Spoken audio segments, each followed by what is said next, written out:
Good evening. I'm Jill Martin, and this is Worth the Price of Admission. My guest this evening is sportswriter Kevin Kernan.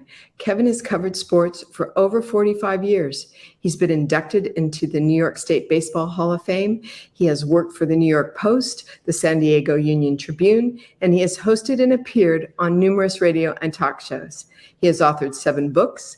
He currently writes for the website ball9.com, and rumor has it his wife Ann helps him edit. Good man. Welcome, Kevin. Yes, Ann is a tremendous editor. I don't send anything in without her reading it, and it's amazing when you write. And again, I've been doing it for 47 years. And just a little background: Red Smith, a name I'm sure you're familiar with, one of the greatest sports writers of all time. Red, I was lucky enough when I started where Red was still working, and I was at a game with Red one time. I forget if it was a baseball game, might have been a basketball game, and I asked him. I said, "Red," and he liked me because you can't see much of it now, but I used to have a big afro of red hair. I saw those pictures. Yeah, exactly. So I asked Red once. I said, because I wasn't afraid to ask people stuff, and I said, Red, how do you do it? And he said, and you got to remember, behind me, I think I have one here. Hold on for 1 second. This is what I started with. See this? That's a typewriter. Back in the day. I'm old enough to remember that. Back in the day, I started with those, and I got stories about that too. But I said, "What do you do, Red? How are you so successful?" And he said, "Kid," he said, "just put your hands on the keyboards and let it bleed, and let your wrist bleed, basically." And I've been doing that my whole life. I've been respected throughout the game, and I made enemies because I tell the truth, and that's the way it is. And but Red told me that, and the second thing I asked Red was, why did you become a sports writer? Because he's multi-talented, and he says, again, "Kid, I wanted to live like a millionaire without the hassles." And I thought that was great advice. And here I am 48 years later, whatever, and it's still that way. And my wife, Ann, she's the one who reads my copy. And like I was going to say, it's amazing. You always leave words out. You put in the wrong word. You do this, you do that. So we have that. And I also have a great editor over at Ball 9 named Deb Seymour. So I always relied on women throughout my career. I've always been super friendly with women, the sports writers and things like that. So I appreciate what you guys do. And seeing those pictures early in your promo in the beginning of the show really brought back some nice memories. You're with some great Yankee women there, including Diana Munson, who I had the thrill of on 1998. I think it was the 20th anniversary. I went out and visited her and the family. We spent like 2 days together. Great family, great everything else with Thurman. So one of my dearest friends. She's a classy lady. She is our matriarch. That's the word, and everyone who speaks about her says the same word, classy. And the story she told me about Thurman, and I was a Thurman fan. I grew up a Yankee fan. I'm so old that I actually played against Billy in the media games. When we would have the media baseball games at Yankee Stadium. So that was a thrill too, because I want to ask you about that. I think you started in 77 at first. I mean, what a heck of a year to come into New York. You got Son of Sam, you got the Blackout, and you have Billy Martin's clubhouse. Unbelievable. What a way to start, right? What was that like? It was unbelievable in a lot of ways, but it also was, I've never been intimidated by people. And Billy, could be intimidating. And I wasn't there every day, like, the Henry Hecks of the world and the guys who drove Billy crazy in a lot of ways, and things like that. But I was there often enough. I just recently found a playoff ticket and things like that, going through some stuff.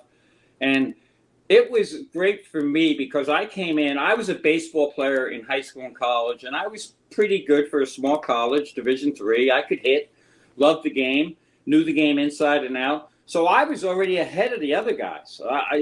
And one thing I want to say is that generation of sports writers, when we were in there in 77 and things like that, we weren't afraid to give our opinion on the game because we knew the game so well. And I know later you want to talk about sports writing and how it's changed, but one thing I want to say now before I forget is that generation, and there's still some guys like that, Jack Curry, Timmy, Kirchian, things like that. A lot of these guys, we all played sports ourselves, so we had a certain appreciation for how hard it was. And it wasn't just a numbers game. So we understood when a guy made an error or screwed up and things like that. So when I came in, one of the stupidest things I ever did, I got to mention this because we still laugh about it when I see him. Roy White, who's, you talk about class, couldn't be a nicer, classier guy than Roy White. Well, I was such a Yankee guy back then that Roy had changed something in his stance. I forget what it was, a minor change. And in my first day at batting practice, I said something to him as if a coach would say to him. So Roy got mad at me, and to get Roy White mad is something.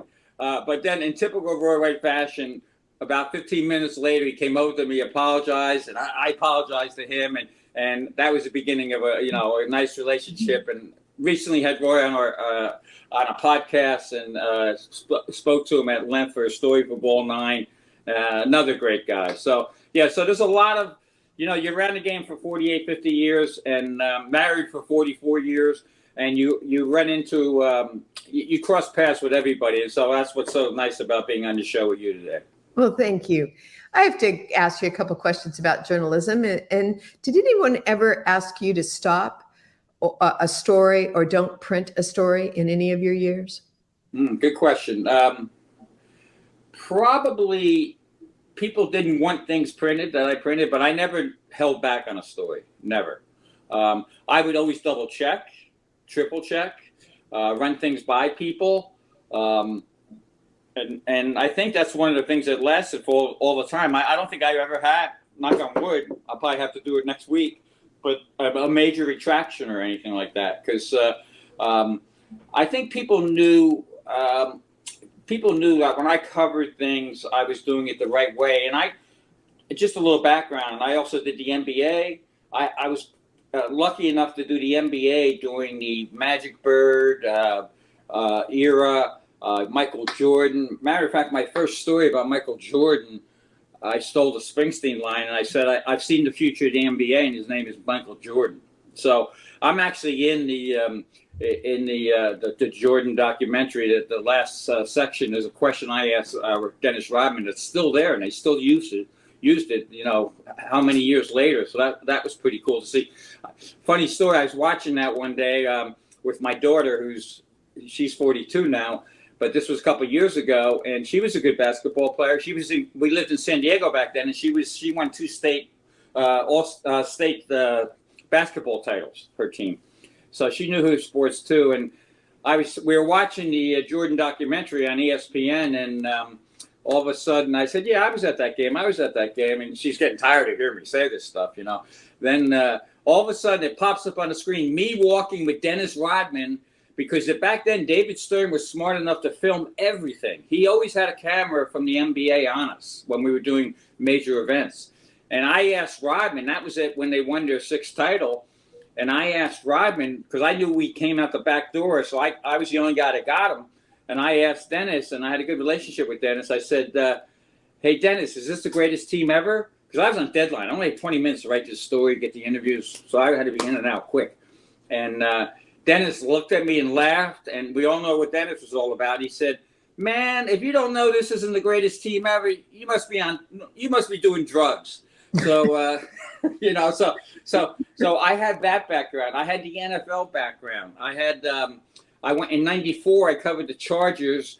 I walk in, and this is a great question about journal. I walk in fresh eyes to the Chargers in '94, and I see Bobby Beathard. I see all these great people. I see Junior Seau. I see Bobby Ross. I see a lot of talent. Natron Means, and I begin writing that this is a good team and all the other writers on the beat back then, all good guys, all hard workers, but they were a little bit sour because they had been used to the losing. They couldn't see what I saw, that this team was really going to go fast. and it made it to the Super Bowl. They got crushed by the 49ers, but that happens. But so I think I always look at things with a different set of eyes than a lot of writers, and that's helped me too. So if it was a baseball story, maybe somebody would say, make sure you have your facts right, and I would make sure I have my facts right, but I've never... What was that old saying, when the facts conflict with the legend, print the legend? And I understand you weren't that guy. I want to know, how come we never met? Yeah, exactly. I'm too busy working. But that's the way it goes. And really, those stories back then, and again, I'm going to make that clear, I wasn't there every day in 77 and 78, but I was there enough. But I remember, I even have an original Reggie bar behind me here. I remember those guys gave us great information. I mean, if you couldn't write a good story, then that's on you. Yeah, and Reggie, one of my first meetings with Reggie was, we come out after a game, we're waiting in the group, and he's toweling off, and next thing, I think he farted, to be honest with you, and it was one of those things that you move on. And here's one great story on Thurman, and this is how dumb I was too in the beginning. So first day I go there, I want to talk to Thurman, the old Yankee clubhouse. The best ever. Yeah, best ever. And, he would test you. I want to make that clear. He would test you. And again, big red afro, walk up to him. And I said, Thurman, you got a second. And now he yells across the clubhouse to Goose Gossage. Goose, Goose. And now the whole clubhouse turning around looking at me. And he goes, and then I'll leave some choice words out of it because it was a clubhouse. And he goes, Goose, look at this bleeping little redheaded leprechaun wanting to ask me a question. This little bleeping redheaded, and I'm not that little. I'm like 6 foot, and so I just said, are we done? He goes, yeah, what do you need, kid? And he was great, and he was wonderful. And the irony of that was when Goose Gossage was in his fight for the Hall of Fame, and he should have been a Hall of Famer earlier, I was the one who came up with all those numbers about his 3-inning saves and all that stuff. I love Goose. He's one of my favorite people he's ever. The best. Yeah, he is the best. And again, we weren't afraid of numbers either back then. We knew numbers. Billy knew numbers. On base percent, all that stuff was huge. What was it like interviewing him? It was fascinating because he knew so much about the game in every angle. And also it was a whole different. Right now, you go into a post-game press conference, and whoever it is, I'll pick Kevin Cash because I respect Kevin Cash is the manager who most reminds me of Billy now. Not in his Billy had the temper, of course, and Kevin keeps it under control. But sometimes that temper comes out with Kevin Cash, and you see it, and he gets mad, and he should get mad. There's nothing wrong with that. But so Billy would have an answer to everything, but it wasn't like now where you right in front of a microphone, a backdrop behind you with whatever advertising is with the company. You're in Billy's office, and no matter what happened in that game, you always start off with you start off a little slow. In other words, if the Yankees got beat, but a reliever came in, say Dick Tidrow came in and threw a couple good innings, you might God rest his soul. Yep. Yes, bless his soul. Another great one with the Giants and my good friend Bruce Bochy. He helped Dirk put those teams together. So you wouldn't just jump in and say, hey, that error in the fourth inning killed you. You would say, hey, Tidrow looked good. Did you make an adjustment him or whatever? And then you start talking baseball. So there'd be a little baseball talk. Then you could get to the meat of the thing. There wasn't a rush situation. It wasn't like I'm going to embarrass you. And it was like, let's talk baseball. Let's get what we both need, and let's move on. So Billy always was fascinating because he knew so much about baseball. And I still, to this day, if I'm sitting down with a baseball guy, and that's what I do at Ball 9, I can write whatever I want. So I do a lot of baseball people. And you talk baseball with them, it's wonderful. It's wonderful. Now, of course, there's moments and there were things, and you had the Steinbrenner factor. So there's all these X factors. So that gets back to my point, like, there was so much to write. And good teams. I mean, you had good teams. You had unbelievable personalities. And here's the big thing, Jill. You had passion. Yeah, if you don't have passion, have anything. What do you think the greatest misconception of Billy was? That's a tough one, but I think he was the greatest misconception is what a sweetheart he could be, and how I think he really loved people and his family, he was a very family, his family meant a lot to him and everything. So there were all kinds of misconceptions because of he's deserving of the Hall. Yes, and here's what I already had that in my mental notes. First of all those guys in my mind, some of those guys are getting screwed. Billy should be in the Hall of Fame for how he changed. Could you imagine Billy Ball today? And by the way, I do have it, Billy Ball.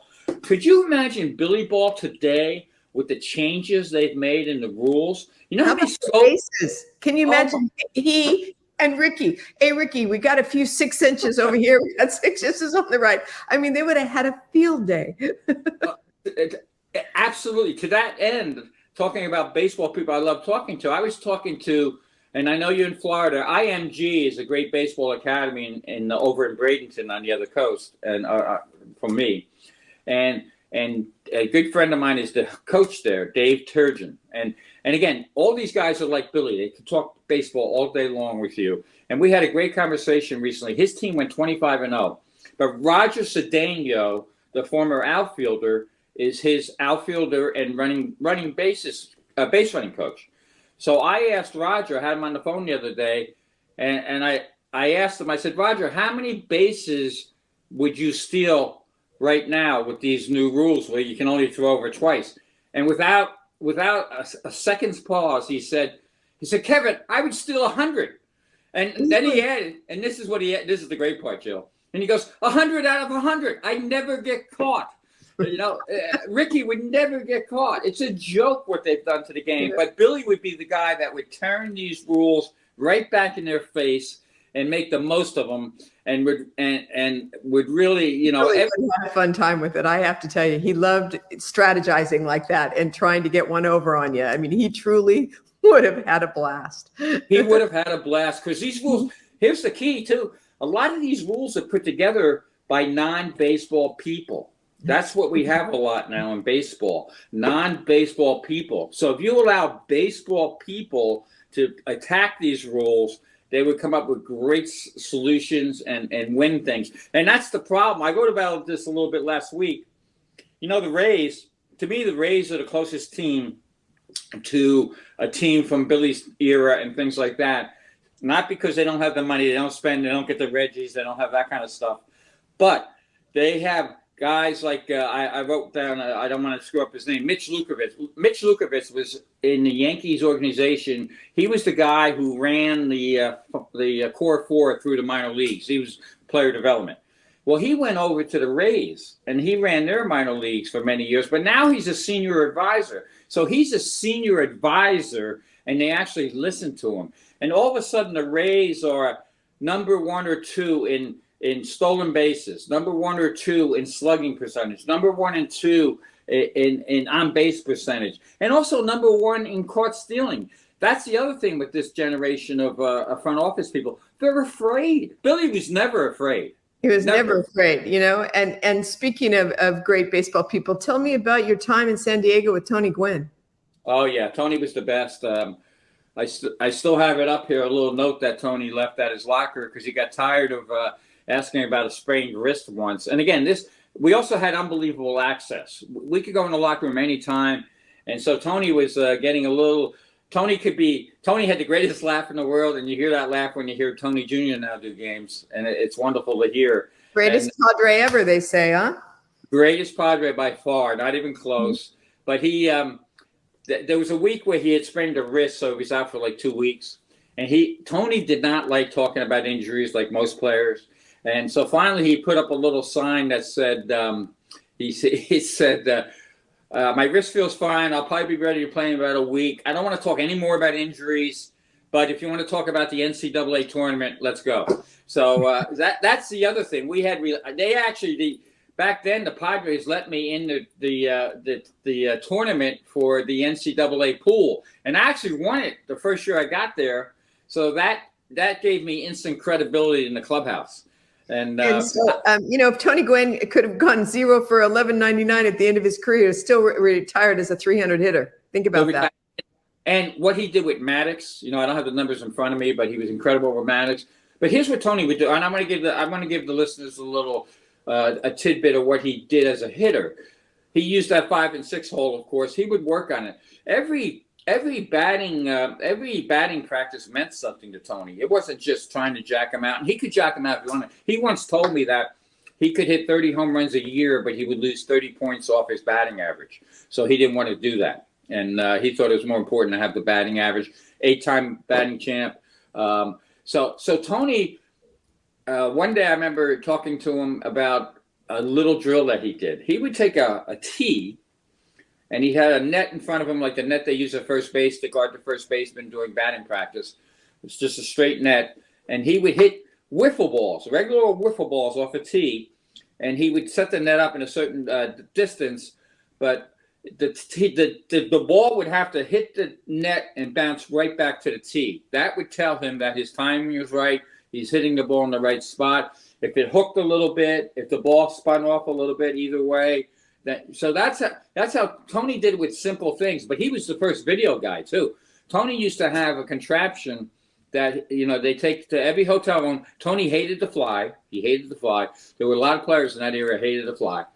So he would get to a hotel, and he would, all the gear would come up. They would bring all the gear would come up to his room, and he had big videotape basically, and all his at bats. And he would study. He wouldn't go out of his room much. Maybe get something to eat, but that would be it. So he was the first. He was the first of the new age. He would love the iPad. Let me put it that way. There we go. He would love the iPad, but he would also put the physical work in to make the iPad a tool. The iPad's another tool, just like that batting tee I told you. Absolutely. So let's talk about baseball today. We've got Judge hurting in New York. What an incredible ball player. One of the first times that I was at Yankee Stadium, at the new Yankee Stadium, all of a sudden we're sitting up there with all the other wives, and I see this ball go from home plate all the way to the judge's corner, just like a missile. And I went, oh my God, I just saw this. I've never in my life seen anything like that. And now he's hurt, but hopefully he'll get better. And what about this guy, the next Babe Ruth, Shohei Ohtani, huh? Oh my God! Yeah, what he's doing is, and these are the great things. Those are Ohtani is the greatest thing right now in baseball, to be honest, because of what he does, and he does it in a very respectful way. And another thing, he's big. He's a big guy. He's like Judge. These are big human beings.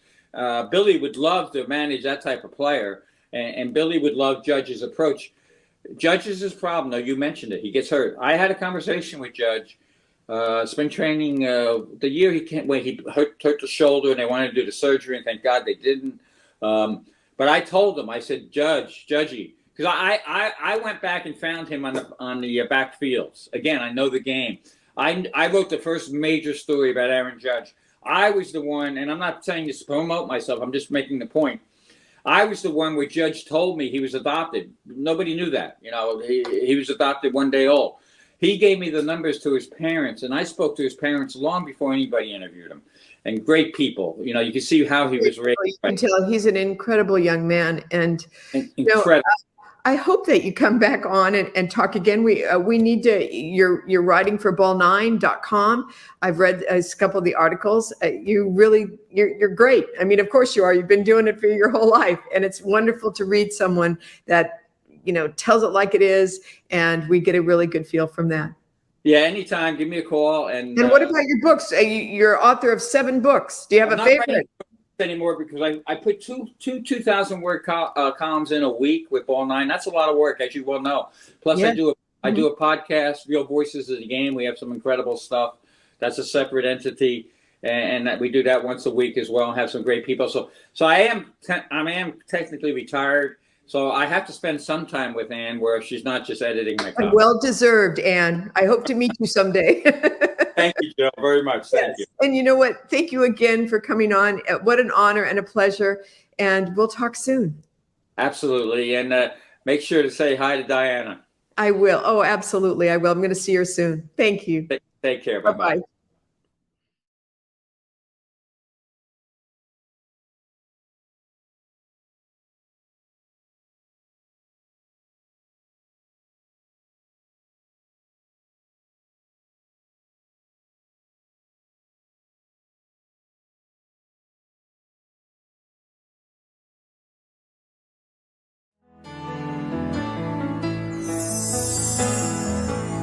Once in your life, you find her, someone who turns your heart around, and next thing